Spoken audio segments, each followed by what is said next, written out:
5ই আগস্টের পর আমি এমন নেতা হয়ে গেছি, আমার বাড়ি গাড়ি টাকা পয়সা সবই করলাম।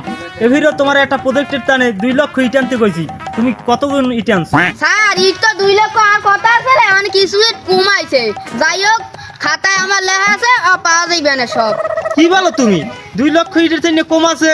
যাই হোক তুমি রেজিস্ট্রি খাতাটা বাই করো, আমি দেখি। স্যার আমি এমন সাইডে নেট আমি ঠিক মতো জামা কাপড় নি আবার রেজিস্ট্রির খাতা এটার মধ্যে একটা খাতা আছে আর আমি তো ব্যাগে দিয়ে গেছে পড়ি। কি কও বেটা? যাই হোক অ্যাসিস্ট্যান্ট, এই নাম্বারটা উঠাইয়া আমার ড্রাইভারের ফোন দাও, আমার অফিসের টাইম হয়ে যাইতেছে। নাও। হ্যালো এ মাইন্দাটা তুই ম্যাডাম মিলে কোন সময় গেছিস স্কুলে?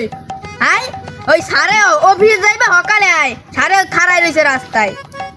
ইস আল্লাহর ভালো আবার নেতা সুদাইছে একটা গাড়িতে ছেলে রয়েছে ভাঙ্গা ধাক্কাইতেই লাগে 10-12 জন।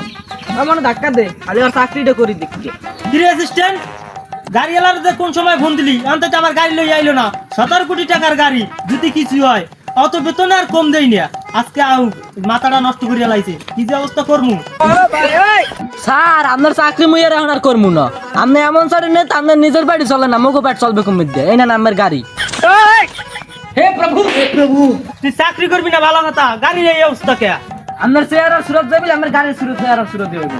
আপনার ঠিক কথা একজন জোতাই কিনতে পারেন নাই। এই না আমার গাড়ি, আমার চাকরি আমি আর এখন আর করবো না। স্যার মুই আর আমি তাকে তো নেই না আমি ব্যাগ। এটা কি হইলো?